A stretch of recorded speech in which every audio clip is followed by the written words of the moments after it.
Chapter का नाम ही है संविधान का निर्माण। सबसे पहले देखते हैं ये भारतीय संविधान, अपना संविधान।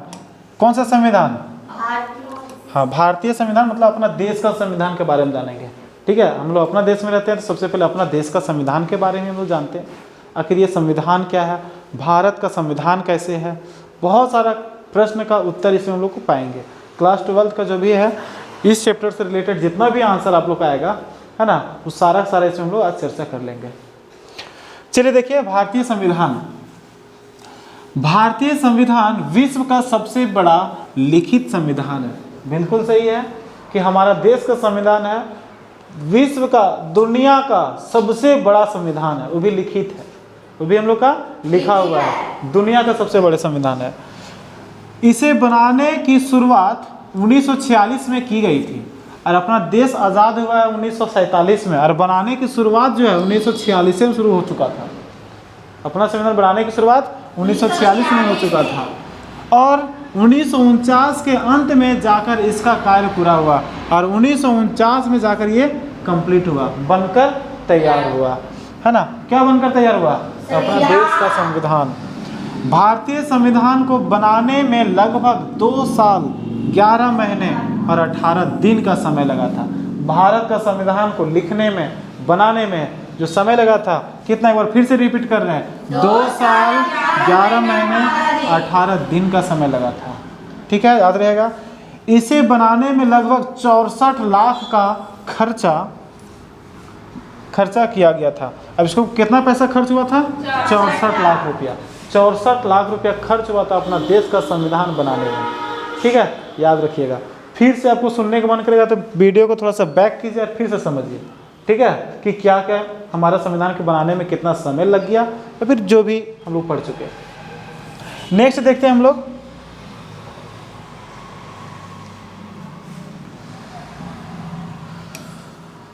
भारतीय संविधान में भारतीय शासन व्यवस्था, राज्य और केंद्र के संबंधों एवं राज्य के मुख्य अंगों के कार्यों का वर्णन किया गया है।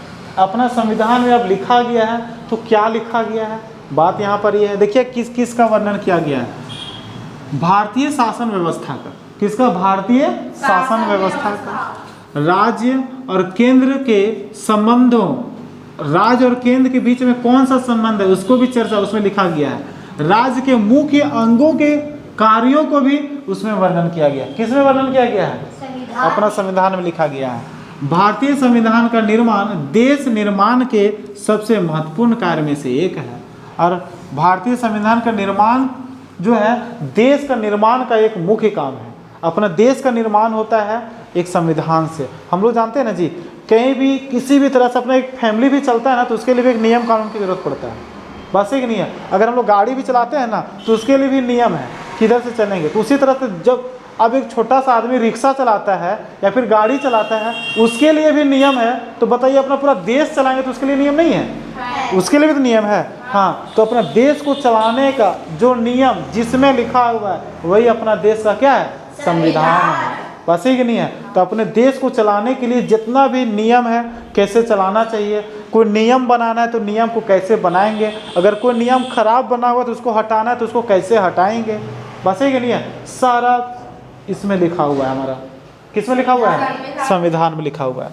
भारतीय संविधान का निर्माण जवाहरलाल नेहरू, सरदार वल्लभ भाई पटेल, डॉक्टर भीमराव अंबेडकर जैसे बड़े बड़े नेताओं द्वारा किया गया था और अपना देश का जो निर्माण करने का जो महत्वपूर्ण भूमिका है इन बड़े बड़े नेताओं के, बड़े बड़े हमारे देश के जो क्या बोलते हैं महत्वपूर्ण नेता जो थे, इन लोगों का हाथ में था और इन लोगों के थ्रू बनाया गया है। किसको बनाया गया है? संविधान को। और भी इस पर हम लोग डिटेल से जानकारी लेंगे कि किस तरह से बनकर तैयार हुआ।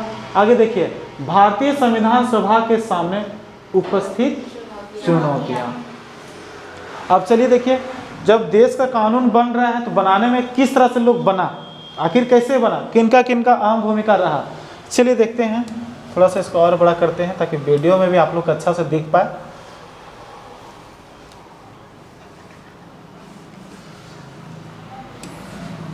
देखिए, भारतीय संविधान सभा के सामने उपस्थित चुनौतियां। जब भारतीय संविधान सभा, जब संविधान के लिए जब सभा रखा गया है ना, तो सभा में कौन कौन सा चुनौती सामने आया, कौन कौन सा कठिनाइयाँ सामने आया, उसको देखेंगे। भारतीय संविधान सभा के सामने भारत का संविधान बनाने की जिम्मेदारी थी। सबसे पहले भारतीय संविधान जो सभा था, उस सभा की जिम्मेदारी थी कि भारत का संविधान को बनाना। सबसे बड़ा चुनौती यही थी, अगर हम लिख रहे हैं कानून को तो किस तरह से लिखें, क्या लिख दें, है ना, आने वाले समय में किसी को दिक्कत ना हो। वैसे ही नहीं है, अभी हम लोग कोई भी बात करते हैं, अभी प्रेजेंट टाइम में कोई भी बात करते हैं तो हम सीधा सीधी बोलते हैं संविधान में देखिए, है ना, उससे बाहर ना आप हैं ना उससे बाहर हम हैं ना कोई है। कुछ भी होता है तो हम लोग उसी के हिसाब से चलते हैं, नियम के हिसाब से, है ना। अगर संविधान में जो चीज़ लिखा बस उसी के तहत पूरा हमारा देश चलता है, उसी के रास्ते, जो रास्ता उस समय तैयार किया गया उसी रास्ते हम लोग चल रहे हैं और देश को आगे हम लोग बढ़ा रहे हैं। बस है कि नहीं है। तो वही चीज़ होता है, तो एक कुछ छोटी मोटी चीज़ नहीं है देश का संविधान बनाना। एक बार हम लोग बना रहे नियम तो समझिए कई पीढ़ी कई जमाना तक अपना देश के लिए जो है हर लोग वही संविधान को देखा और उसके तहत ही चलेगा। बस है कि नहीं है, कुछ भी होगा तो वहीं पे देखा ना इसमें लिखा वही काम करेंगे, इसलिए बहुत बड़ा जिम्मेदारी था ये। दूसरा नंबर में, इस संविधान के निर्माण के दौरान उन्हें कई चुनौतियों का सामना करना पड़ा। अब संविधान का निर्माण हो रहा तो उसमें बहुत सारे चुनौतियों का सामना करना पड़ा, जिसमें से हम लोग देखते हैं कौन कौन सा है।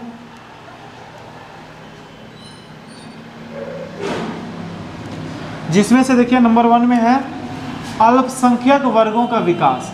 सबसे पहले जो अल्पसंख्यक है, अल्पसंख्यक किसे कहते हैं, जिसकी संख्या कम है उसको कहते हैं अल्पसंख्यक। कि अल्पसंख्यकों का विकास कैसे होगा उसका लिखा गया।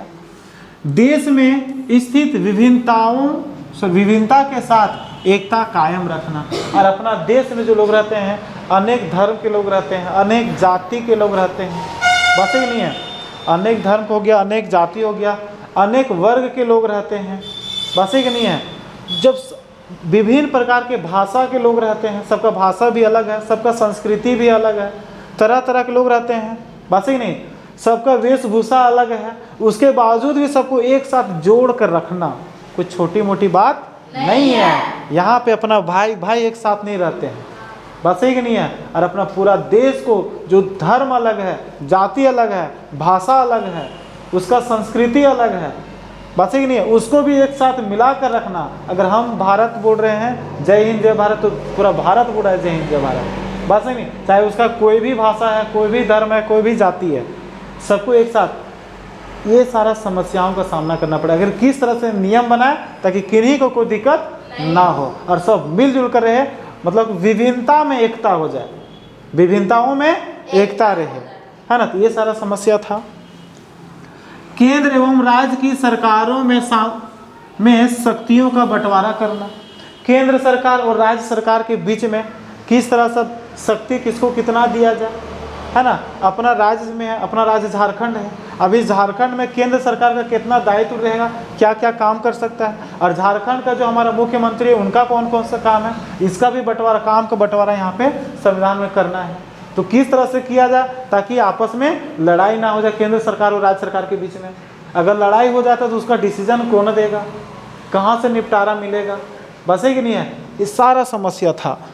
और कौन सा समस्या था, भारतीय शासन व्यवस्था में स्थित संगठनों एवं संस्थाओं में शक्तियों का बराबर बंटवारा करना। और साथ साथ में भारतीय शासन व्यवस्था में स्थित जितना भी संगठन है और जितना भी संस्था है, सभी में शक्तियों का बराबर का बंटवारा करना। चाहे कितना बड़ा संगठन रहे या संस्था रहे, सभी में भी क्या है, तो उन लोग को भी शक्ति, जितना ताकत उसका रहेगा उतना ही संगठन का भी रहेगा, तो एक संस्था का भी रहेगा, वो भी ध्यान में रखना है। ऐसा नहीं कि वो संगठन है तो उसको ज़्यादा ताकत दे देंगे और एक संगठन उसको कम ताकत देंगे, ऐसा भी नहीं किया जा सकता है।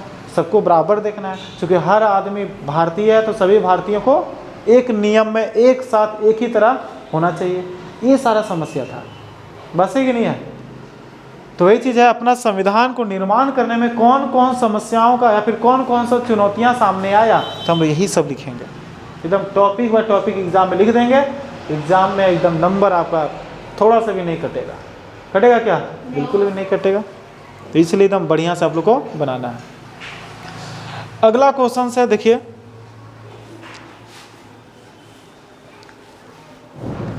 संविधान सभा का गठन। संविधान सभा का गठन, सबसे पहले संविधान सभा का गठन किया गया, तो किस तरह का गठन किया गया इस पर हम लोग विचार करते हैं। तो भारतीय संविधान सभा का गठन कैबिनेट मिशन द्वारा दिए गए प्रस्ताव द्वारा हुआ। अब यहाँ पे भारतीय संविधान सभा का जो गठन हुआ किसके द्वारा हुआ? कैबिनेट मिशन के द्वारा तय किया गया। इस कैबिनेट मिशन द्वारा प्रस्ताव रखा गया और फिर संविधान सभा का गठन हुआ। इसके अंतर्गत संविधान सभा में कुल 389 सदस्यों को चुना गया। इसमें से 296 सदस्य ब्रिटिश भारत से चुने गए एवं 93 सदस्य देशी रियासतों से चुने गए। अब संविधान सभा का जब चुनाव हो रहा था, संविधान सभा में कितने लोग सदस्य रहेंगे? पूरा देश के लोग नहीं बैठ जाएगा। अगर सांसद में बैठता है, पार्लियामेंट में बैठता है, तो जो सांसद लोग जो चुन कर जाते हैं वही लोग ना बैठते हैं वहाँ पे, कोई तो दूसरा आदमी जगह नहीं बैठ सकता है वहाँ पे। उसी तरह से जब संविधान सभा का जब गठन हो रहा था, इसमें कितने लोग रहेंगे और कौन कौन से लोग रहेंगे, है ना जी? तो वहाँ पे सदस्य को चुना गया। ठीक है, संविधान सभा के सदस्य को चुना गया। तो टोटल सदस्य जो था वो कितना था? 389 सदस्य। संविधान सभा में टोटल सदस्य कितना? 389 सदस्य। और 389 में से 296 सदस्य को ब्रिटिश भारत ने चुना। ब्रिटिश भारत का मतलब जब अंग्रेज लोग यहाँ पे थे ना, तो वही लोग चुना। कितना आदमी को? 296 सदस्य को चुना। और बाकी 93 जो बच रहा है वो कौन सा सदस्य को चुना? देशी रियासतों, मतलब अपना देशी रियासत, यहाँ पे जो राजा हुआ करते थे भारत में, है ना, जो पुराने लोग जो पहले से ब्रिटिश सरकार से पहले जो रहा करते थे, उन लोगों से चुना गया। उसको भी रखा जो, तो 93 यहाँ से दिया गया। टोटल 389 सदस्य को चुना गया। देश में हर प्रांत और हर रियासतों में सीटों का बंटवारा वहाँ की जनसंख्या के अनुपात के अनुसार किया गया। और यहाँ पे हर प्रांत मतलब हर क्षेत्र से, पूरा भारत से जितना भी क्षेत्र है, पूरा एक एक एरिया से लोगों से चुना गया, हर जगह से, ताकि अगर हमारा झारखंड के बारे में हमारे झारखंड के लोग वहाँ पहुँचेगा तब ना बताएगा कि हमारे झारखंड में ये सारा प्रॉब्लम है, तभी नहीं बताएंगे वहाँ पे। तो फिर आपके बारे में वहाँ पे सोचा जाएगा कि आपके लिए क्या करना है। जब झारखंड से एक भी आदमी को वहाँ पे लेगा ही नहीं, तो झारखंड के बारे में कौन सोचेगा? वहाँ पे कोई आदमी रहेगा वहाँ पे आपके बारे में कुछ सोच पाएगा? कोई नहीं सोचेगा। इसलिए वहाँ से एक एक आदमी को वहाँ पे चुना जाता है ना, ताकि वहाँ पे आपके बारे में भी लोग वहाँ पे सोच सके और आपके लिए भी नियम बन सके कि उन लोग को लिए किस तरह का नियम होना चाहिए, किस तरह से फ़ायदा होना चाहिए और किस तरह से झारखंड का भी विकास होना चाहिए। हमको नहीं लगता है, हम लोग के यहाँ भी मुख्यमंत्री है, बहुत सारा सांसद, 14 को सांसद है ना जी, अपना झारखंड लोकसभा से। ये सब कहाँ कर रहे हैं? कोई काम कर रहे हैं? हमको लगता है बस जीत रहे हैं, लेकिन कोई काम नहीं कर रहे हैं। पार्लियामेंट में बात रखना चाहिए, संसद में हमारा बात रखना चाहिए, वहाँ पे मुद्दा को उठाना चाहिए कि सही में मुद्दे को उठाना। मुद्दा को कौन उठाएगा? उठाई नहीं, जानकारी नहीं है, जानकारी भी है तो चुपचाप रह रहा है, बस जितने से मतलब रख रहा है, सिर्फ अपने फायदे के लिए देख रहा है। वहाँ पे उठाना चाहिए। सही में झारखंड में बोला जाता, कोयला यहाँ पर है, अभ्रक यहाँ पर है, यूरेनियम यहाँ पर है ना जी, लोहा यहाँ पर है, लोयस यहाँ पर है, एल्युमिनियम यहाँ पर है। अब सब झारखंड में है और झारखंड के लोग ही अंधेरा में रह रहे हैं। 24 घंटा में 6 घंटा लाइन मिलेगा, बाकी घंटा गायब रहेगा। बस है कि नहीं है? और भी तरह तरह का परेशानी है, ना बिजली का बढ़िया व्यवस्था है, ना पानी का बढ़िया व्यवस्था है, ना यहाँ का रास्ता जो है उसका बढ़िया से व्यवस्था है, ना लोगों को बढ़िया से घर बना हुआ है। मतलब सब जैसे तैसे जी रहा है, ना लोगों को रोज़गार मिला हुआ है। झारखंड में देखिएगा ना, बहुत सारे बाहर से आकर यहाँ पे रोज़गार में है, लेकिन झारखंड के लोग बेरोज़गार हैं। कोई दिल्ली, मुंबई, महाराष्ट्र, दुबई, सऊदी अरब, पता नहीं कहाँ कहाँ जाते हैं कमाने के लिए, है ना। जबकि झारखंड में इतना सारा कंपनी है, काम हो रहा है, इतना सारा फैक्ट्री काम हो रहा है झारखंड में, तो वहाँ पे क्यों नहीं लग रहा है? क्योंकि अगर बाहर से कंपनियाँ आ रहे हैं ना, तो अपने साथ साथ में अपने लोगों को भी साथ में लेते आ रहे हैं, है ना, और अपने लोगों को वहाँ पे काम दे रहा है और फिर यहीं से लेकर चला जा रहा है, और झारखंड के लोग बाहर जा रहे हैं। यहाँ पे बोला जाएगा कि आपका ज़मीन वहाँ पे है तो ज़मीन दीजिए, तो उसके बदले में एक नौकरी दे देंगे, है ना। उस तरह रखा, उसको इसलिए रख लेता है। बाकी कहाँ गया झारखंड वाले लोग को? मतलब बहुत सारा परेशानी होता है। इस तरह से ध्यान ही नहीं कोई दे रहा है। कौन ध्यान देगा ऐसा? अब झारखंड का मुखिया चुना गया हेमंत सोरेन को, अब हेमंत सोरेन को ध्यान रखना चाहिए यहाँ पे। अब हम लोग चुन देंगे झारखंड का मुखिया मेन चुन देंगे रघुवर दास को, वो अपने झारखंड के नहीं दूसर राज्य का है ना जी, तो हमारे बारे में थोड़ी सोचेगा वो, सोचेगा क्या? नहीं सोचेगा। किसके बारे में सोचेगा? वो अपने क्षेत्र के बारे में सोचेगा। अब सही रियल चीज़ है। अब हमारा घर का मेन मालिक रहेगा दूसरा राज्य वाला, तो बताइए हमारा राज्य के बारे में सोचेगा वो? बिल्कुल नहीं सोचेगा। इसलिए अपना राज्य में अपने लोगों को खड़ा कीजिए ना, अपने लोग को वहाँ बढ़ी, तब ना अपना घर को मैनेज करने के लिए अपने आपको सोचना पड़ेगा। बगल वाला सोच देगा आपके घर के बारे में? आपका घर कैसे चलेगा बगल वाला सोचेगा? आपको क्या घटेगा क्या नहीं घटेगा, कैसे आपका घर चलेगा, किसका तबीयत खराब हो रहा है, कब रास्ता बनाना है, कब राशन देना है, अपने घर वाला लाएगा कि दूसरा घर वाला ला देगा? नहीं ला देगा। लेकिन हम मालिक बना देंगे दूसरा घर वाला को, तो वो क्या करेगा? आपसे बस पैसा ले लेगा और अपना घर का राशन चलाएगा, नहीं चलाएगा। आपका घर जब बोलिएगा हल्ला कीजिएगा तो थोड़ा बड़ा कुरकुरे लग थमा देगा, सब कुरकुरे में बिजी रहते हैं तो नहीं रहेगा।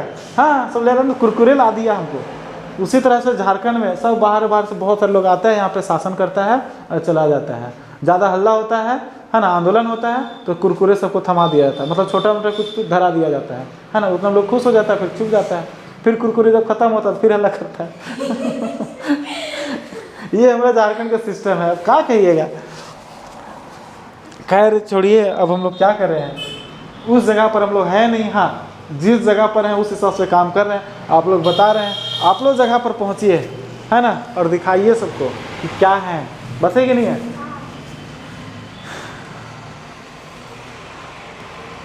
चलिए आगे देखिए। हम वीडियो में कुछ ज़्यादा नहीं बोल दे रहे हैं, नहीं जरूरी। अब चुनावों में कांग्रेस ने अच्छा प्रदर्शन किया और वह लगभग सभी क्षेत्र में बहुमत में रही। अब चुनाव जब हुआ वहाँ पे तो सबसे ज़्यादा जो है कांग्रेस का अच्छा प्रदर्शन था।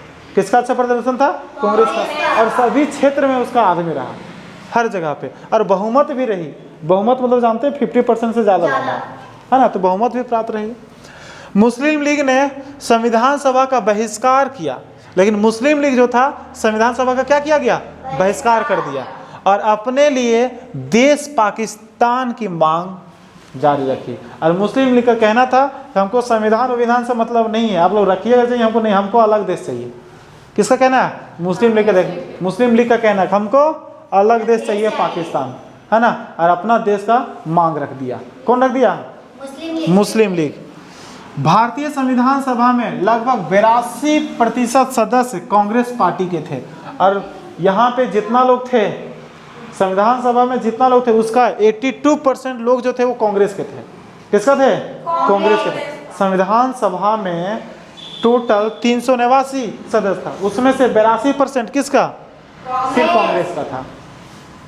और मुस्लिम लीग यहाँ पे क्या कर दिया? अपना अलग डिमांड को। लेकिन संविधान सभा में कौन रहे नहीं रहे हमको मतलब नहीं, हमको अलग देश चाहिए।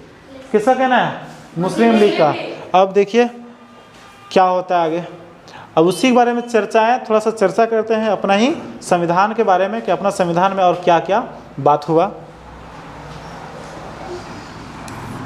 भारतीय संविधान सभा में हर विषय पर गंभीरता से चर्चा की गई। और यहाँ पे क्या किया गया? संविधान सभा में हर विषय पर जितना भी सब्जेक्ट था, मतलब एक एक मुद्दे पर एकदम गंभीरता से चर्चा हुआ।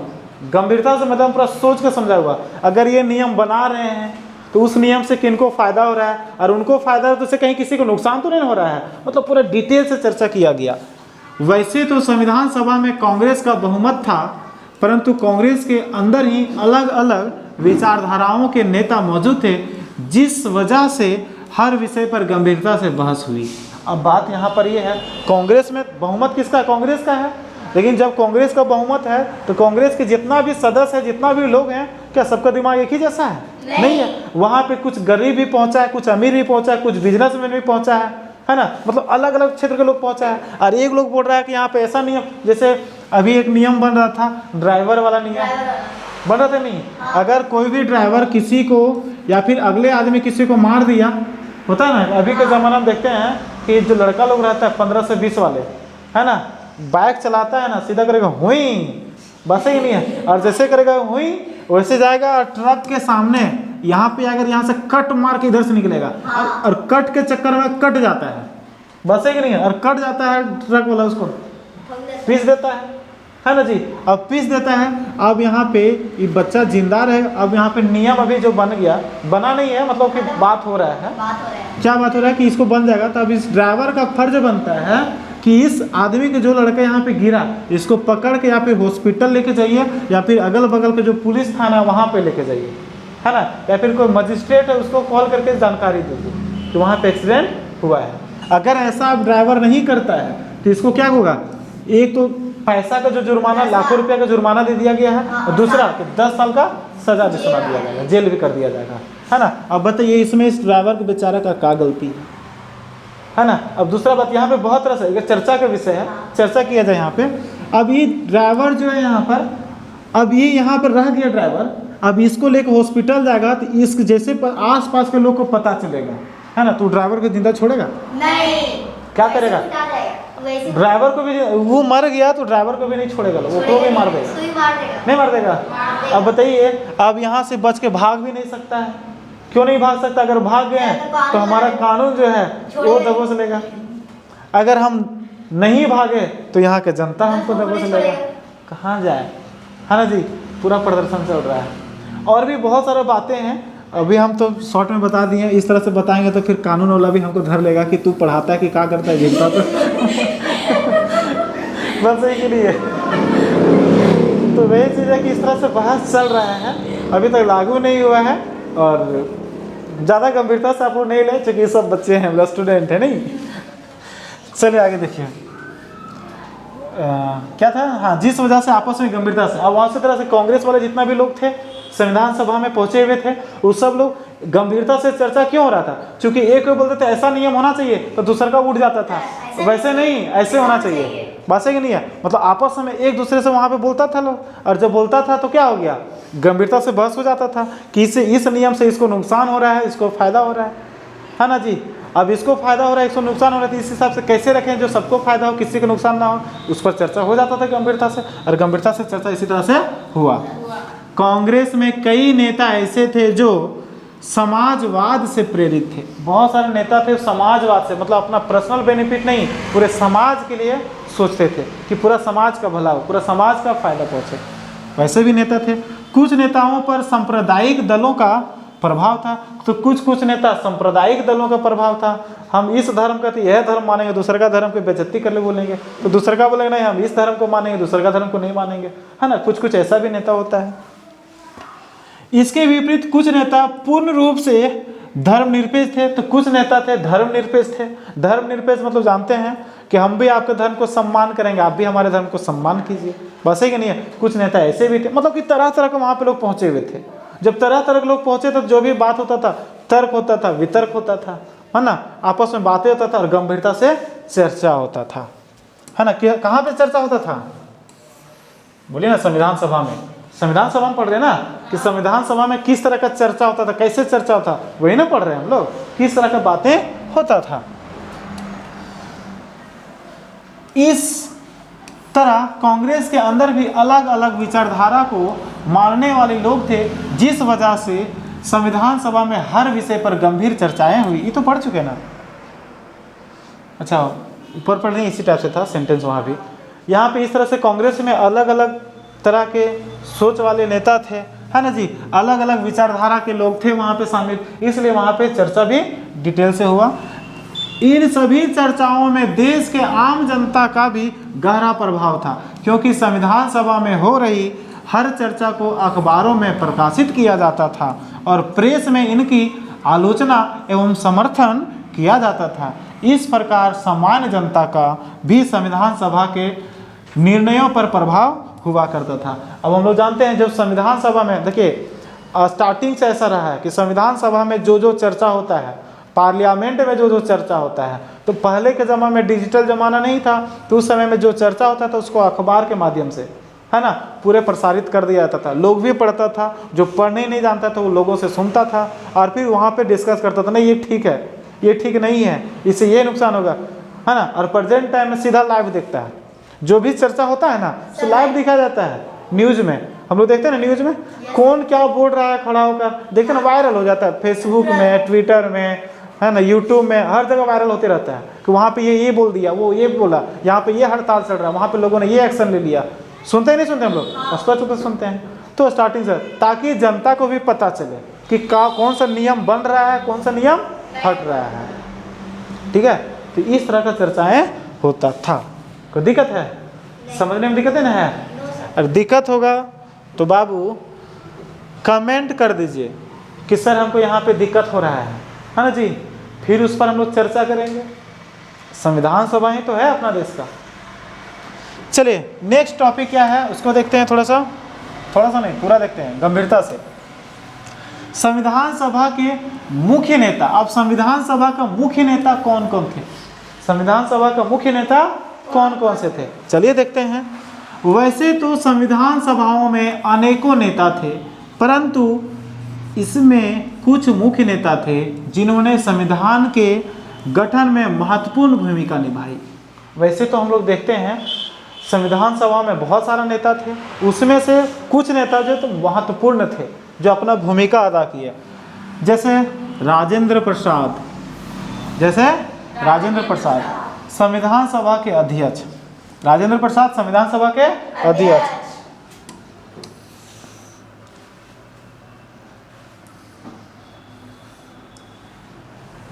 सरदार वल्लभ भाई पटेल, ये भी खतरनाक आदमी थे, पता है ना?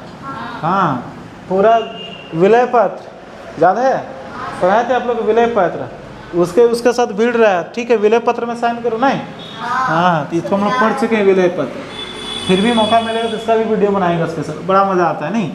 डॉक्टर भीमराव अम्बेडकर संविधान सभा के प्रारूप समिति के अध्यक्ष थे, है ना जी? डॉक्टर भीमराव अम्बेडकर प्रारूप समिति का अध्यक्ष थे। अब के.एन. मुंशी, अल्लादी कृष्ण स्वामी, एस.एन. मुखर्जी, बी.एन. राव, जवाहरलाल नेहरू और भी बहुत सारे नेता थे। ये लोग जो थे वो क्या थे? मतलब महत्वपूर्ण मुख्य नेता थे जो हमारे संविधान सभा में अहम भूमिका निभाए। अब हम लोग देखते हैं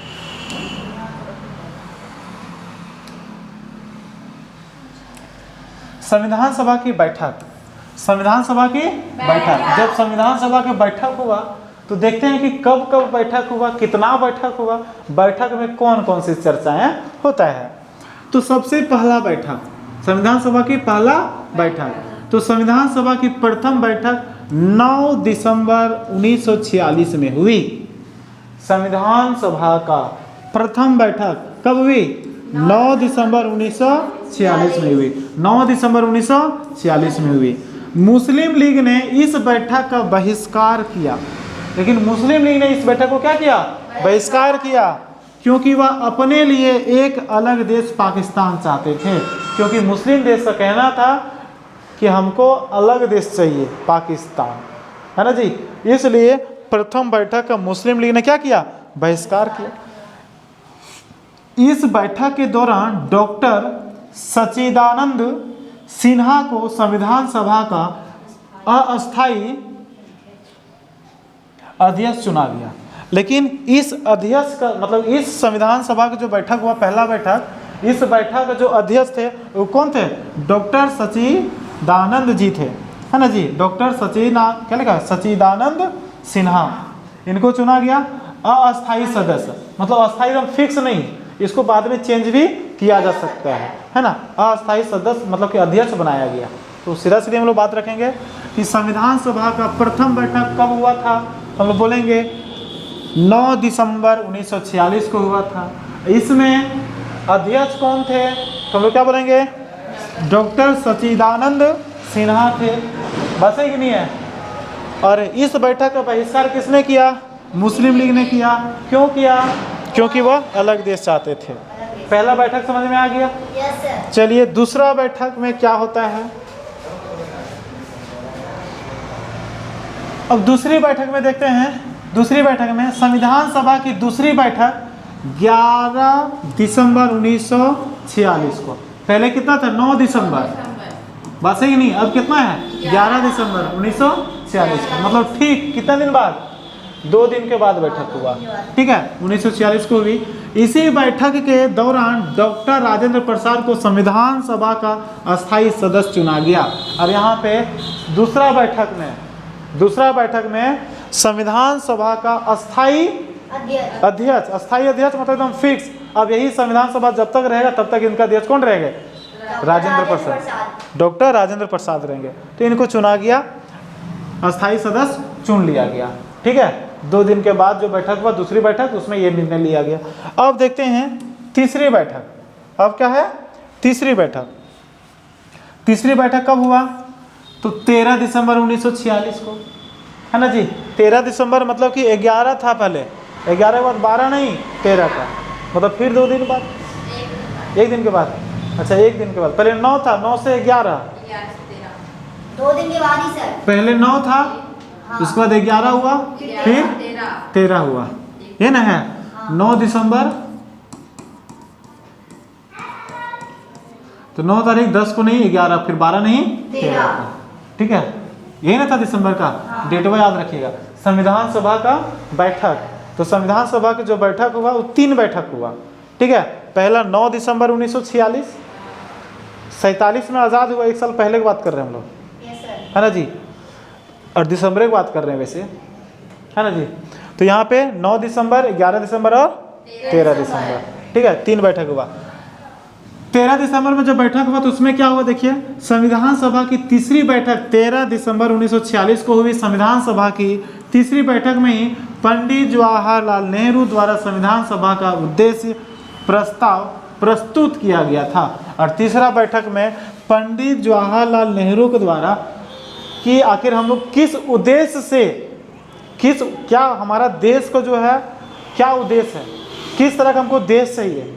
उस समय तो देश आज़ाद नहीं हुआ है, लेकिन पहले से पता था कि अपना देश अब आज़ाद होगा, अंग्रेज लोग यहाँ से चले जाएंगे, तो अपना देश जो होना चाहिए क्या होना चाहिए, है ना, किस तरह रखना है, लोकतांत्रिक रखना है, राजतांत्रिक रखना है, उद्देश्य क्या होना चाहिए अपने देश का। तो अपने उद्देश्य का जो प्रस्ताव था, है ना, उसको प्रस्तुत किया गया था। किनके द्वारा?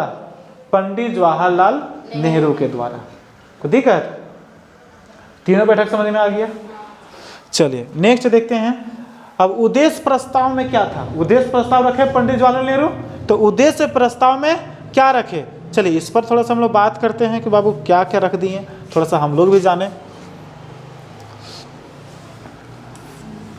तो जवाहरलाल नेहरू द्वारा संविधान का उद्देश्य प्रस्ताव संविधान सभा की तीसरी बैठक में प्रस्तुत किया। हाँ बात सही है। अभी हम लोग देखें कि तीसरी बैठक में उद्देश्य प्रस्ताव को रखा गया, है ना जी। इस प्रस्ताव के अंतर्गत वह सभी बातों वर्णित थे जिनके आधार पर भारतीय संविधान का निर्माण किया जाना था। अब इस प्रस्ताव में उन सारे बातें को वर्णित किया गया था, लिखा गया था, जिनके आधार पर भारतीय संविधान का निर्माण किया जाना है। अपना देश का जो संविधान निर्माण करना है, सारा टॉपिक को वहाँ पे बता दिया गया। ये इस तरह से हम लोग चाहते हैं, है ना। किनके थ्रू? जवाहरलाल नेहरू के थ्रू। इस प्रस्ताव के अंतर्गत भारत के एक स्वतंत्र एवं संप्रभु देश बनाने की घोषणा की गई। और यहीं पे इसी प्रस्ताव में बोला गया भारत जो रहेगा एक स्वतंत्र एवं संप्रभुत्व देश रहेगा। स्वतंत्र मतलब किसी के गुलामी में नहीं रहना है। दूसरा संप्रभुत्व मतलब कि अपना शासन रहेगा, अपना कानून रहेगा, किसी दूसरे का कानून नहीं मानेगा। देश का अपना संविधान रहेगा, किसी दूसरे का संविधान हम क्यों चलेंगे? बस है कि नहीं है। आप अपना घर का मालिक हैं, आप अपना घर का मालिक हैं, तो आपका घर जो चलेगा वो आपके अनुसार चलेगा कि पड़ोसी वाला के नियम के अनुसार चलेगा? अपने अनुसार। या फिर किसी बाहरी वाला के नियमों के अनुसार चलिएगा? नहीं, अपना घर में हमको क्या खाना है, कब घूमने जाना है, कब घूमने नहीं जाना है ना जी। अब कैसे रहना है हम दूसरे से पूछेंगे? नहीं। अपना देश है, अपने हिसाब से रहेंगे। बोले तो एक बार अमेरिका और रूस भी दबाव बनाया था, है ना जी। सोवियत संघ बोलता था भारत मेरे साथ मिल जाओ, अमेरिका कहता था मेरे साथ मिल जाओ, है ना जी, हम लोग मिलकर रहेंगे। और उस समय भारत नया नया आज़ाद हुआ था, तो सीधा सीधी हम लोग बोले कि गुट निरपेक्षता अपना लिया भारत। पंडित जवाहरलाल नेहरू ने बोले हम किसी के साथ नहीं रहेंगे, ना आपके साथ रहेंगे ना आपके साथ रहेंगे, हम लोग अपने स्वतंत्र रहेंगे। बस है कि नहीं है। अभी तो हम आज़ाद हुए हैं, हम लोग अपने हिसाब से, हम लोग भी तो मौका मिलना चाहिए। डेवलप करने का। तो इसलिए जो है उसी समय प्रस्तावना में ही जो है, प्रस्ताव में ही ये प्रस्तुत कर दिया, भारत जो रहेगा एक स्वतंत्र देश रहेगा और संप्रभुत्व देश बनाने की घोषणा कर दिया गया। जवाहरलाल नेहरू जी ने कहा कि भारतीय संविधान के द्वारा देश में सभी नागरिकों को न्याय, समानता, स्वतंत्रता प्रदान की जाएगी और भारत में जितना भी नागरिक है सभी नागरिकों को समानता मिलेगा, सभी नागरिक को न्याय मिलेगा, किसी के साथ अन्याय नहीं होगा और स्वतंत्रता प्रदान किया जाएगा। सब जितना भी आदमी है सब स्वतंत्र रहेंगे, जितने भी हैं सब के सब स्वतंत्र रहेंगे, सब सम्मान के साथ जिएंगे, है ना जी, और सबको न्याय मिलेगा, किन्हीं के साथ अन्याय नहीं होगा। इस प्रस्तावना में रखा गया। साथ ही साथ भारतीय संविधान देश के अल्पसंख्यक एवं पिछड़े वर्ग के विकास का भी ध्यान रखेगा। और इसके साथ साथ में जो पिछड़ा वर्ग है बहुत पीछे छूट गया है ना जी, एकदम बहुत ज़्यादा गरीब रह गया है, जो अल्पसंख्यक है जिसकी संख्या बहुत कम है, उन लोगों का भी विशेष ध्यान दिया जाएगा, है ना। ये सारा बात को भी प्रस्ताव रखा गया।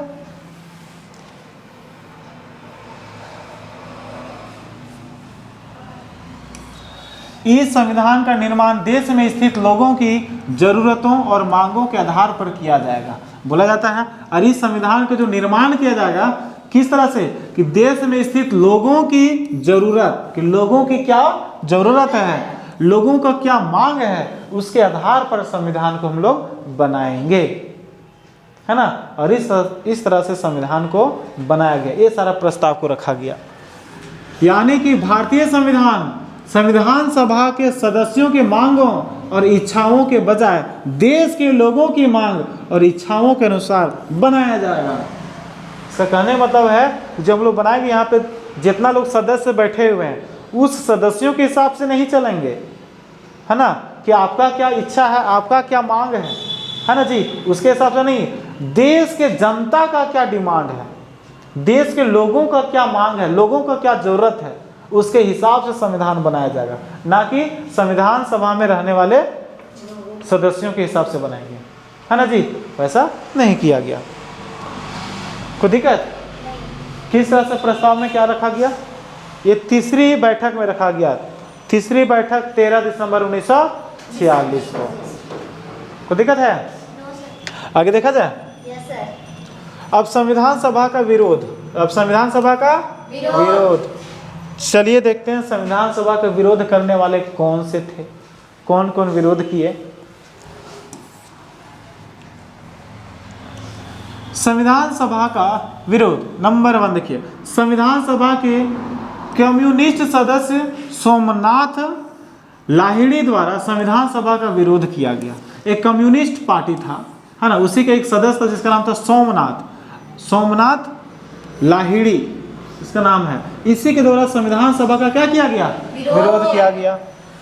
जिस दौर में संविधान सभा बनाई गई थी उस दौर में ब्रिटिश भारत छोड़कर नहीं गए थे और देश में जवाहरलाल नेहरू की एक अंतरिम सरकार चल रही थी। और समझिए, पंडित जवाहरलाल नेहरू खिलाड़ी थे और कम बड़ा खिलाड़ी नहीं थे। बताइए ना कैसे? कैसे सर? यहाँ पे देखिए, अंग्रेज लोग छोड़ के नहीं गया, अंग्रेज लोग छोड़ के गया नहीं छोड़ के गया है। उसके बावजूद भी अंदर ही अंदर अपना संविधान बनाने की बात हो रहा है कि देश को हमको कैसे चलाना है। बात सही कि नहीं है? समझिए, पहले से और अपने हिसाब से पूरा देश को चला रहे हैं, समझिए, शासन कर रहे हैं। अंग्रेज लोग हैं ही, उसके बावजूद भी वही चीज़ बोला जाता है। इसीलिए जो है ये लिहाड़ी जो है, अरे लाहिड़ी है हाँ, कौन लाहिड़ी? सोमनाथ लाहिड़ी। इन्होंने विरोध किया कि अभी तक तो गया भी नहीं है, संविधान बना देंगे, नहीं जाएगा वो तो जाएगा कैसे? नहीं जाएगा, नहीं, मार के भगाएंगे उसको जैसे भी रहेगा, यहाँ पे रहने देंगे उसको, क्या जी? हाँ, तैयारी एकदम जोर शोर से है, अपना संविधान बना देना, समझ रहे हैं, आज़ादी से पहले। वह सरकार तो जवाहरलाल नेहरू की थी, परंतु अपना सारा काम वायसराय और लंदन में बैठी ब्रिटिश सरकार की देखरेख में करती थी। अब बताया जा रहा है कि जितना भी चल रहा था यहाँ पे सारा पंडित जवाहरलाल नेहरू के थ्रू ही चल रहा था, बस नाम सिर्फ साइन करवाया जा रहा था। लंदन में बैठी हुई जो रहती थी वहाँ का शासिका या फिर जो शासक रहता था उनसे, है ना, लेकिन जो काम हो रहा था वो पंडित जवाहरलाल नेहरू के थ्रू ही हो रहा था। सोमनाथ लाहिड़ी जी ने कहा कि अंग्रेजों द्वारा बनाई गई यह संविधान सभा अंग्रेज से प्रभावित है। और इन्होंने कहा कि अंग्रेज द्वारा जो बना हुआ संविधान है वो अंग्रेजों द्वारा प्रभावित है, वो अपने हिसाब से बनाया है, हम लोग उसके हिसाब से नहीं चलेंगे। तो पंडित जवाहरलाल नेहरू भी बोल रहे हैं हम लोग कहाँ चलेंगे उसके हिसाब से, हम लोग अपना बना रहे हैं संविधान, इसलिए तो बना रहे हैं, है ना जी। हाँ सर। चलिए आगे देखते हैं कौन क्या करते हैं आगे। इसी वजह से हमें इस संविधान सभा को छोड़कर संपूर्ण आज़ादी प्राप्त करनी चाहिए ताकि हम अपने संविधान को अपने अनुसार बना सके। और फिर इनका भी कहना ठीक ही था एक तरह से कि अभी तक वो लोग आज़ाद नहीं हुआ, अपना देश तो अभी तक आज़ाद नहीं हुआ है, उन लोग छोड़ के गया नहीं है। जब गया नहीं है और अभी हम लोग अगर बनाते हैं संविधान तो वो भी हमारा संविधान को ताक झाक करेगा, मतलब देखेगा कि हम क्या लिख रहे हैं, क्या कर रहे हैं, क्या चर्चा कर रहे हैं, क्या बना रहे हैं, और वो भी देखेगा तो हो सकता है वो भी अपना कुछ नियम डाल दे, है ना, और प्रभावित करने का कोशिश करेगा। इसलिए संविधान पर पीछे नहीं बल्कि हम लोग ये ध्यान दें कि उन लोग को जल्दी कैसे भगाएं, है ना जी, ये इनका कहना था। चलिए ठीक है। इस बात के जवाब में नेहरू जी ने कहा, और जब इस तरह का जवाब आया तो नेहरू जी फिर उसका उत्तर देते हैं कि भले ही यह संविधान सभा अंग्रेजों की रूपरेखा द्वारा बनाई गई है और संविधान सभा के उपस्थित सभी सदस्य एक अलग अलग प्रकार की संविधान सभा चाहते हैं, फिर भी हम सभी संविधान सभा के सदस्यों की यह जिम्मेदारी है कि इन संविधान सभा के अंतर्गत हम एक ऐसे संविधान का निर्माण करें जो देश के आम लोगों की आकांक्षा और मांगों को पूरा करने में सक्षम हो। और फिर भी इन्होंने बोला कि ठीक है आपकी बात को भी हम मानते हैं, लेकिन अंग्रेज उस समय जो रूपरेखा जो भी था तैयार था वहाँ पे सारा तो अंग्रेजों के हिसाब से ही चल रहा था, अंग्रेज का भी तो बहुत सारा लोग था कि नहीं, तो इस हिसाब से। लेकिन हाँ कांग्रेस तो वहाँ पे थोड़ा सा ज़्यादा पल्ला भारी था। अब इस तरह से वहाँ पे बोला कि भला ही है, लेकिन हम लोग वहाँ पे अपने हिसाब से सोचेंगे और अपने बारे में ना सोचकर यहाँ के लोगों के बारे में सोचेंगे, यहाँ की जो ज़रूरत है उनके बारे में सोचेंगे और उसके हिसाब से संविधान को बनाएंगे। इस तरह का चर्चा हुआ। देखिए यहाँ पे किसके बारे में पढ़ने जा रहे हैं हम लोग, दलित का। नंबर 1 स्टार्टिंग में देखेंगे, संविधान सभा में दलितों के विषय पर लंबी बहस हुई। संविधान सभा में जब चर्चा हो रहा था तो उस समय दलित जो विषय था इस विषय पर एकदम लंबा बहस चला, मतलब डिटेल से वहाँ पे बात किया गया। राष्ट्रीय आंदोलन के दौरान डॉक्टर भीमराव अंबेडकर द्वारा दलित जनजातियों के लिए पृथक निर्वाचन क्षेत्रों की मांग की गई थी, जिसका महात्मा गांधी ने विरोध किया था और कहा था कि ऐसा करने पर दलित समुदाय बाकी समुदाय से पूरी तरह से कट जाएगा। यानी क्या बोला जा रहा है कि दलित समाज की तरफ से डॉक्टर भीमराव अंबेडकर, कौन, डॉक्टर भीमराव अंबेडकर द्वारा दलित जातियों के लिए पृथक निर्वाचन क्षेत्र मांग की गई थी, है ना, मतलब कि हमको एक अलग से, जैसे भारत देश है ना तो उस तरह से एक अलग सा जगह दे दीजिए, क्षेत्र दे दीजिए जहाँ पर सिर्फ तो सिर्फ जिस तरह से पाकिस्तान कट के अलग हो गया, अलग देश का निर्माण किया, उसी तरह से डॉक्टर भीमराव अंबेडकर का कहना था कि अलग क्षेत्र दे दीजिए, हम लोग को क्या कीजिए, अलग क्षेत्र। देखिए ना, पृथक निर्वाचन क्षेत्र की मांग की है कि अलग क्षेत्र हम लोग को दे दीजिए, जहाँ पर सिर्फ क्या रहेगा, जो दलित लोग हैं उन लोग रहेंगे, उन लोग को स्पेशल तरीके से हम लोग क्या करेंगे, ट्रीट करेंगे, अच्छे तरीके से देखरेख करेंगे, उन लोग को डेवलप करने की कोशिश करेंगे। बात सही कि नहीं है, उस तरह से बोला गया। और कहा था कि ऐसा करने से दलित समुदाय बाकी समुदाय, अच्छा मांग की थी, जिसका विरोध कर दिया। और इसका विरोध कौन कर दिया, महात्मा गांधी ने। इसका विरोध कौन कर दिया, महात्मा गांधी ने। और महात्मा गांधी जब विरोध कर दिया, विरोध कहते हुए क्या कहा, महात्मा गांधी ने विरोध करते हुए क्या कहा कि महात्मा ने विरोध करते हुए कहा कि ऐसा करने से दलित समुदाय से बाकी समाज से पूरी तरह से कट जाएगा। और इस तरह से अलग करते हैं तो बाकी समाज से ये जो दलित समुदाय है वो पूरा क्या जाएगा, कट जाएगा और अपने आप को पूरा अलग मानने लगेगा, बोलेगा नहीं कि हम भारतीय हैं, फिर अपना मन लगेगा नहीं कि वो भारतीय है। अभी पाकिस्तान वाले लोग बोलेगा हम भारतीय हैं, नहीं बोलेगा हम पाकिस्तानी हैं, वह नहीं बोलेगा। उसी तरह से महात्मा गांधी ने इनका विरोध कर दिया। तो महात्मा गांधी ने क्या किए, विरोध कर दिए, किनका बात को, डॉक्टर भीमराव अंबेडकर की बातों को। दूसरा नंबर में है जय अंगप्पा। जय अंगप्पा ने कहा कि हरिजन अल्पसंख्यक नहीं है।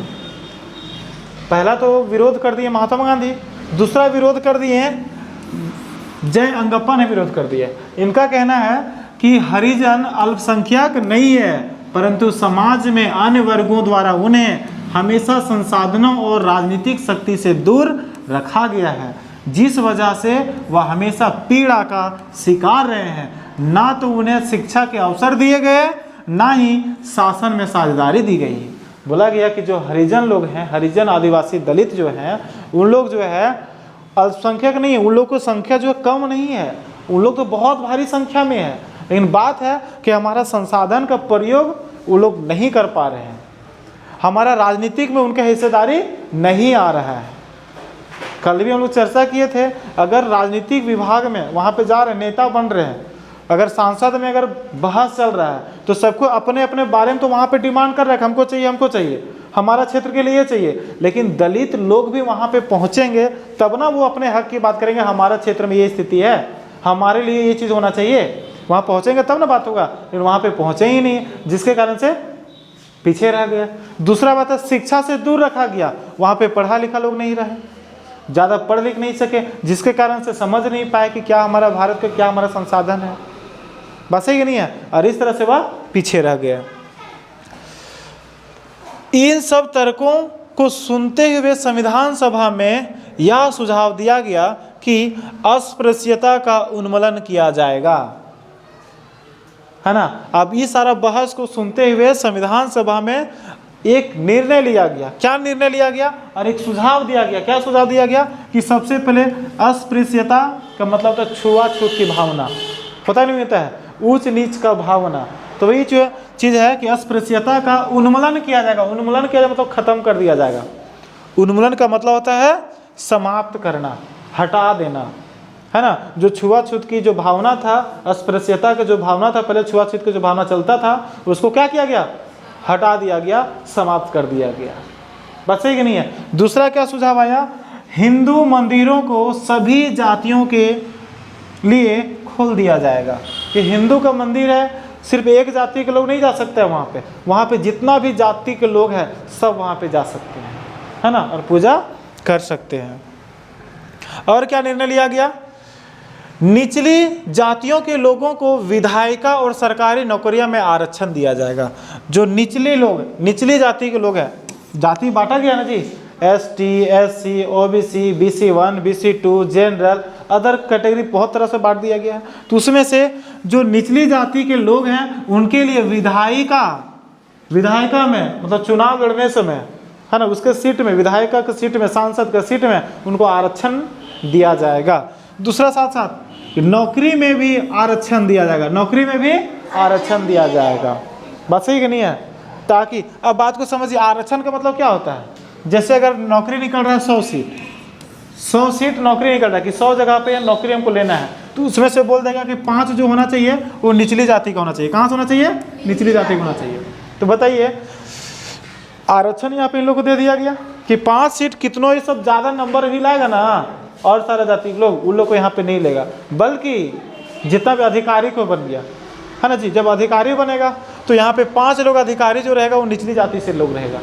बस है कि नहीं है। अब बताइए, समझिए, आप बताइए कि आरक्षण का मतलब क्या होता है, कोई बता सकते हैं आरक्षण का मतलब क्या होता है, बताइए। देखिए, आरक्षण का मतलब होता है कि स्पेशल सीट को रिजर्व कर देना, बचा लेना, है ना, और किसी एक जाति को किसी एक के लिए बचा के रख देना, है ना। रिजर्व कर देना मतलब स्टॉक बना कर रख देना, ठीक है। तो इसके लिए भी आरक्षण किया गया, किसके लिए, 5 सीट। एग्जाम्पल हम दे रहे हैं, ठीक है। अगर 100 सीट निकल रहा है तो इसका अगर 5 सीट जो है आरक्षण कर दिया जाएगा।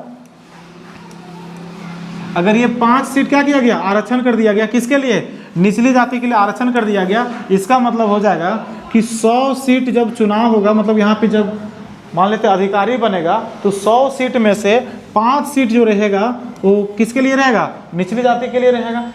यहाँ पे मान लेते हैं, चलिए एक एग्जाम्पल देते हैं। एग्जाम होता है अन्य जाति को अलग लोग सब 99% लाते हैं, कोई 88% लाते हैं, कुछ 80-70% लाते हैं, बस ही नहीं है, अपने हिसाब से लाता है।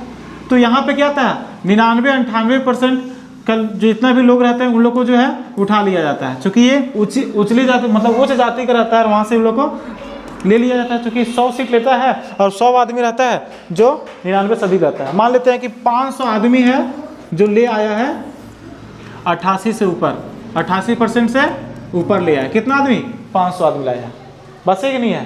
अब 500 में से इसमें से सब जो है उच्च जाति का जो है, उच्च जाति का जो है 300 लोग हैं। उच्च जाति के लोग कितना है? 300 लोग। अब देखा जाता है कि उच्च जाति के लोग 300 है, तो उच्च जाति में कितना हमको 95 चाहिए। उच्च जाति में कितना चाहिए? 95 चाहिए। तो 95 आदमी को यहाँ से जॉब ले लिया जाता है, जिसका परसेंटेज सबसे ज़्यादा रहता है वो लोग से यहाँ से उठा लेता है। बस है कि नहीं है? लेकिन यहाँ से जो लाया जाता है इन लोग का, मान लेते हैं कि 80% में रह गया, 75% में ही रह गया।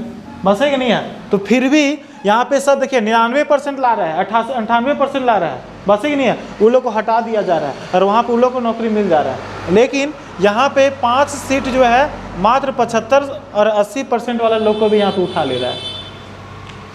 बस है कि नहीं है? फिर बोलते हैं कि नहीं, इससे तो ज़्यादा नॉलेज वाला है, इससे ज़्यादा खतरनाक है वो लोग, इसको क्यों नहीं रखा, इसको क्यों रखा। बस है कि नहीं है? तो अभी हम आप लोग को बताए थे, क्या बताए थे कि सरकार उसको आरक्षण दे रहा है। तो आरक्षण का मतलब ये नहीं है कि जिस जाति को आरक्षण दे रहे हैं उस जाति को हमको अमीर बनाना है। आरक्षण का मतलब क्या है? आरक्षण देने का मतलब हो गया कि जिस जगह पर ये जा रहा है, जिस जगह पर जा रहा है, जो अधिकारी बन रहा है, यहाँ पे सभी जाति के लोग पहुँचे और अपने अपने क्षेत्र के लिए वो सोच सके। बात है कि नहीं? यहाँ पे मान लेते सब उच्च जाति वाले लोग पहुँच जाएगा अधिकारी बन के बढ़िया से करके। बात है कि नहीं है? जब भी एक काम करने का मौका मिलेगा, सोचने का मौका मिलेगा, तो क्या दलित के लिए सोचेगा? नहीं सोचेगा, नहीं ना सोचेगा वो। इसलिए यहाँ पे आरक्षण दिया जाता है कि दलित वहाँ पे कम नंबर ला रहा है उससे फर्क नहीं पड़ता है, ताकि ये भी यहाँ पे पहुँचे और इस बैठक में वो भी अटेंड करे। जिस तरह से ये लोग सोच रहा है उस तरह से ये भी अपने लोगों के लिए सोच सके। बस है कि नहीं है? इसलिए ये आरक्षण दिया जाता है। बस समझ में आया कि आरक्षण क्यों दिया जाता है? हाँ, और ये हमारा जो है पार्लियामेंट में जो है मतलब सांसद में चर्चा हो रहा था, किस तरह से क्या होना चाहिए? आरक्षण दिया जाना चाहिए। देखिए आरक्षण दिया जाएगा। स्पष्ट रूप से चर्चा हुआ कि निचली जातियों के लोगों को विधायिका में, सरकारी नौकरी में आरक्षण दिया जाएगा। बस है कि नहीं है? इसलिए आरक्षण दिया जा रहा है। कोई दिक्कत? चलिए अब आगे हम लोग देखते हैं, उसको ठीक कीजिए। बच्चा लोग जो है ना, उन लोग को बोल दीजिए उधर ही रहेगा, जब तक क्लास कंप्लीट नहीं तो तब तक नहीं आएगा।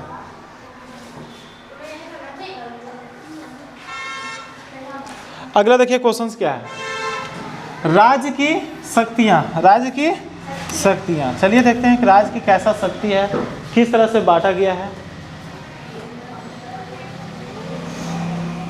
भारत में संसदीय शासन व्यवस्था को अपनाया गया, जिस वजह से संविधान सभा में इन बात पर तीखी बहस हुई कि केंद्र और राज्य सरकार को कौन कौन से अधिकार दिए जाने चाहिए। यहाँ पे क्या बोला जा रहा है कि राज्य की शक्तियाँ, मतलब कि जब संविधान बन रहा था तो उस समय हम लोग का जो संविधान है कौन सा व्यवस्था? देखिए संसदीय शासन व्यवस्था को अपनाया गया। बस है कि नहीं है? अब संसदीय शासन व्यवस्था को अपनाया गया तो भारत में जो है सरकार जो है उसको अलग अलग स्तर में बांट दिया गया है ना। हम लोग देखते हैं कि केंद्र सरकार, दूसरा राज्य सरकार, तीसरा राज्य सरकार होता है ना, दूसरा में राज्य सरकार, और एक स्तर और है जिसको बोलते हैं हम लोग क्षेत्रीय सरकार, क्षेत्रीय सरकार है ना। ये 3 स्तर में बांट दिया गया। बस है कि नहीं है? अभी 3 स्तर को छोड़िए, हम लोग 2 स्तर के बारे में समझते हैं। ठीक है, केंद्र सरकार और राज्य सरकार। अब यहाँ पे उन लोग को दोनों को समझाइए और उन लोग को गार्जियंस के पास लेके जाइए और वहाँ पे समझा कहिए कि यहाँ पे घर में रखे बढ़िया से और आवाज़ नहीं आना चाहिए बाहर से। अब यहाँ पे क्या देखा जा रहा है कि केंद्र सरकार में क्या है कि यहाँ पे जब देश का चलाना है, जब देश के चलाने की बात आता है तो वहाँ पे एक ही राज्य को हम लोग नहीं दे देंगे सारा अधिकार, या फिर केंद्र सरकार को नहीं दे देंगे सारा अधिकार।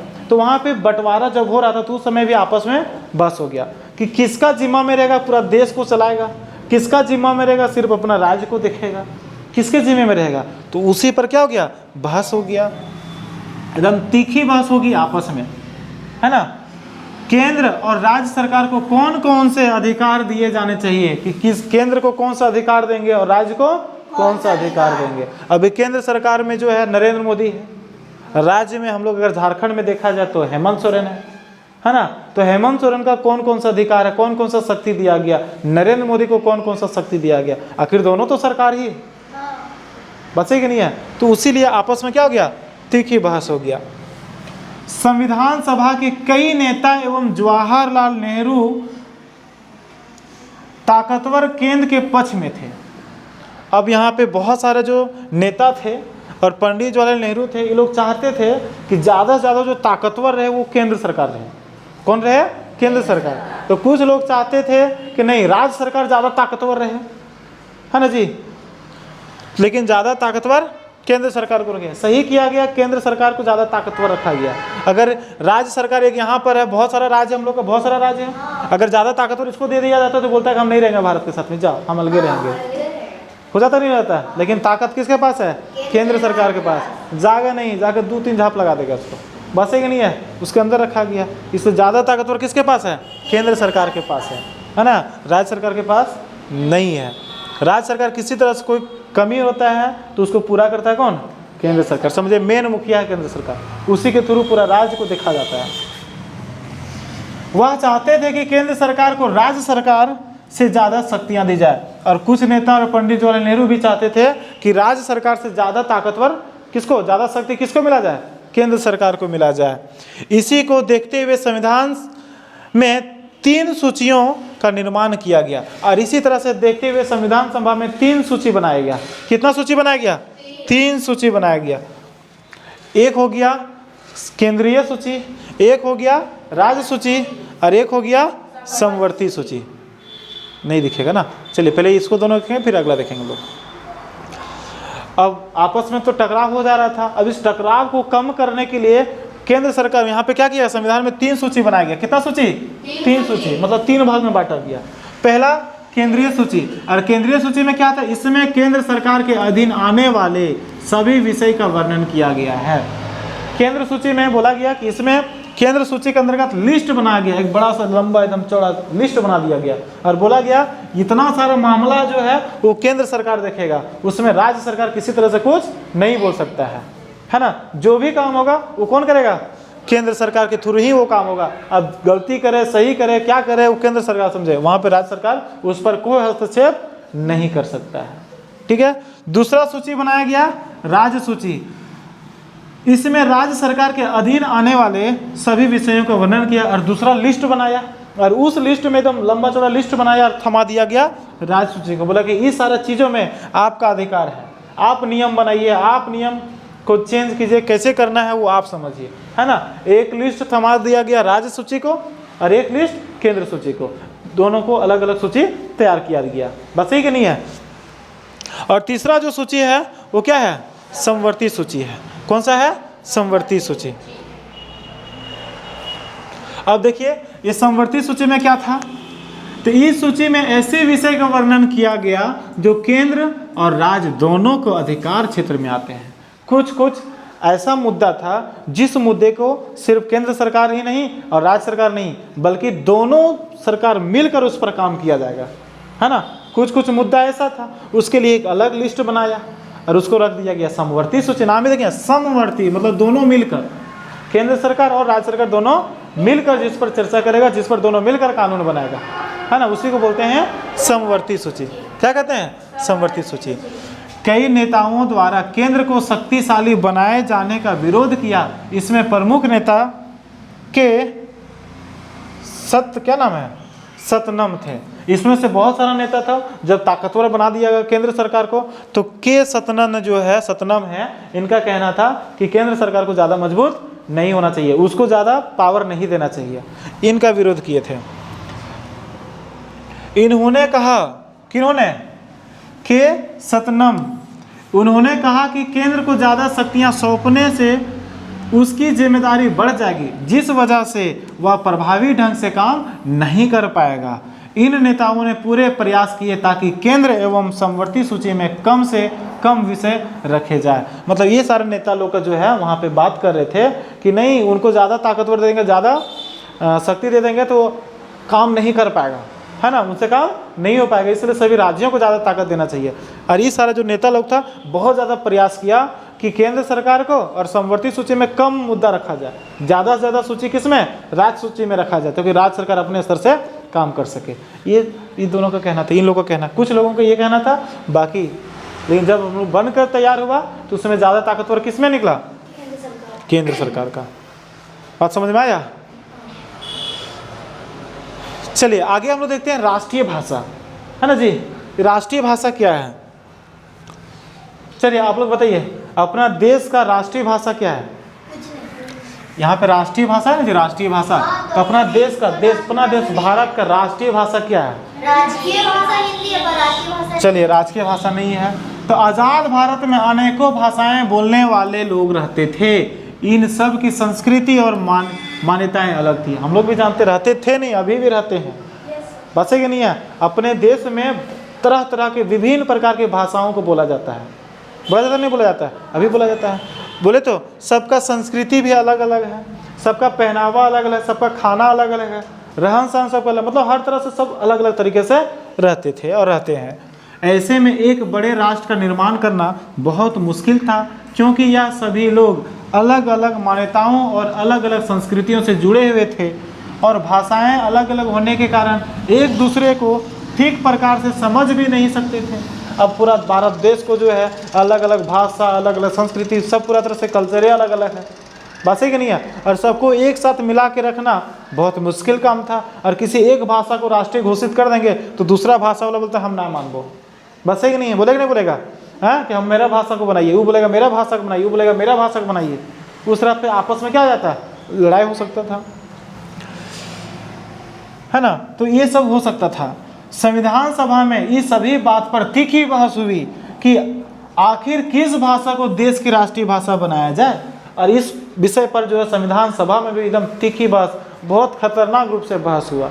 आखिर तो राष्ट्रीय भाषा किसको बनाएंगे, है ना, इतना सारा भाषा बोलने वाले लोग हैं तो किसको बनाया जाए। इस तरह से बहुत सारा बहस किया गया। बहस तो बहुत सारा हुआ। शुरुआत में गांधी जी का मानना था कि एक ऐसी भाषा को राष्ट्रभाषा बनाना उचित रहेगा जिसे देश का हर व्यक्ति आसानी से समझ सके।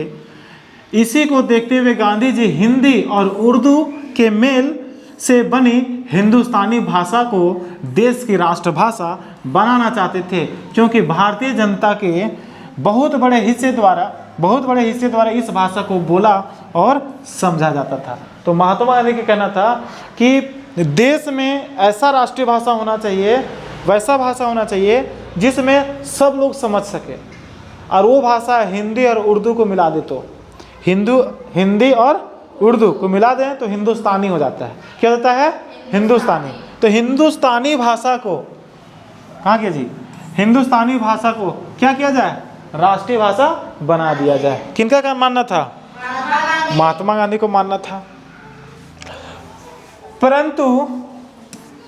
परंतु जैसे जैसे व्यवस्था आगे बढ़ी तो देश में बढ़ रहे सांप्रदायिक टकराव के कारण हिंदी और उर्दू एक दूसरे से दूर होती गई। और एक तरफ जहां हिंदी को संस्कृत से जोड़ने के प्रयास किए गए, वहीं दूसरी तरफ उर्दू में फारसी शब्द जुड़ते गए, जिसे वजह से हिंदुस्तानी भाषा को एक स्वभाव में परिवर्तन आया। अब जैसे जैसे समय बीते गया आपस में लड़ाई होते गया, हिंदू मुस्लिम लड़ाई होते गया। आपस में दोनों मिलाया नहीं, बल्कि अपने आप को हिंदी को जोड़ दिया गया संस्कृत से और उर्दू को जोड़ दिया गया फारसी से। और धीरे धीरे दोनों क्या होते गया, दूर होते गया, अलग होते गया, है ना। और हिंदुस्तानी भाषा के स्वभाव में परिवर्तन आया और फिर भाषा ही गायब हो गया, हिंदुस्तानी भाषा, पता है कि नहीं है। और इस तरह से राष्ट्रीय भाषा का घोषणा नहीं हो पाया। बन पाया क्या, नहीं बन पाया। आगे देखते हैं।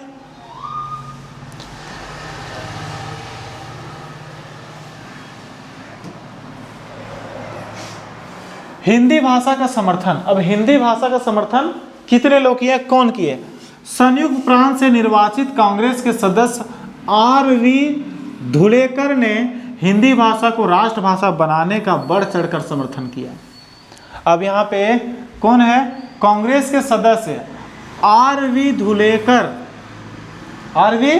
धुलेकर, इनका कहना है कि बढ़ चढ़कर, इन्होंने जो है ना बढ़ चढ़कर हिंदी भाषा को वहाँ पे बताया कि हिंदी भाषा को राष्ट्रीय भाषा बनाना चाहिए। लगभग अगले 3 साल तक राष्ट्रभाषा का मसला संविधान सभा के लिए समस्या बना रहा और 3 साल तक लगातार, है ना, चर्चा होते गया, कोई डिस्कस नहीं निकला। कई बार इस मसले को लेकर संविधान सभा में हंगामा भी हुआ और इस मसले को लेकर संविधान सभा में बहुत सारा हंगामा भी हो जाता था। इसके बाद संविधान सभा की भाषा समिति ने अपनी रिपोर्ट पेश की। अब उसके बाद अंत में जो है संविधान सभा की जो समिति थी, भाषा समिति ने अपनी रिपोर्ट, और भाषा समिति जो था भाषा के लिए एक अलग समिति बना दिया था, है ना, कि आप लोग तय कीजिए किसको निकाला जाना है, किसको रखना है। और फिर भाषा समिति जो था वो क्या किया, अपना रिपोर्ट को पेश किए। देखते हैं कौन सा रिपोर्ट पेश किया।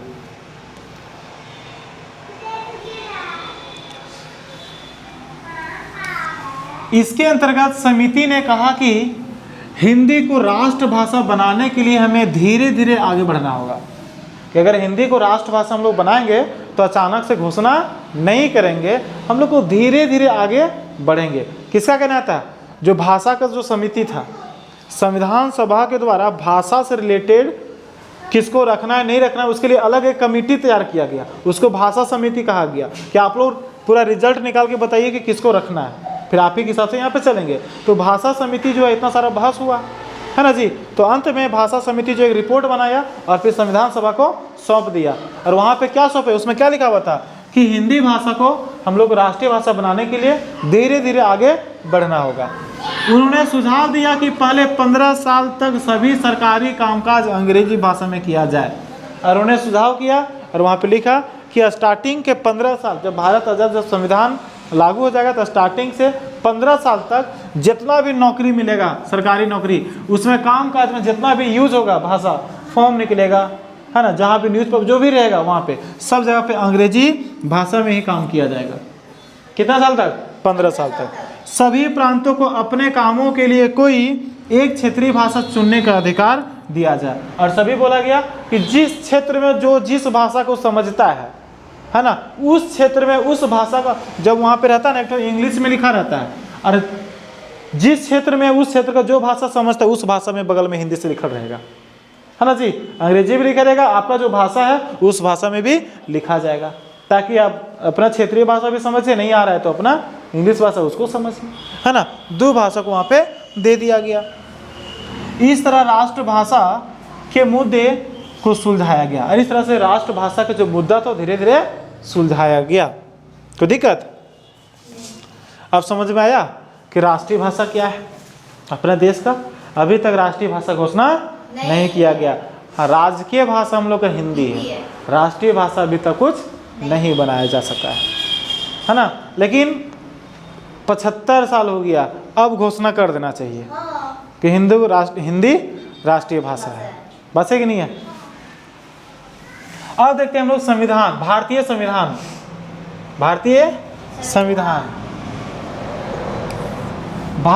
देखिए, भारतीय संविधान का निर्माण 26 नवंबर 1949 को पूरा हुआ और संविधान कंप्लीट हो गया, लिखकर पूरा तरह से फिनिश हो गया। कब? 26 नवंबर 1949 को संविधान बनकर तैयार हो गया। इसे बनाने में लगभग 2 साल 11 महीने 18 दिन का समय लगा, लगभग 64 लाख खर्च किए गए।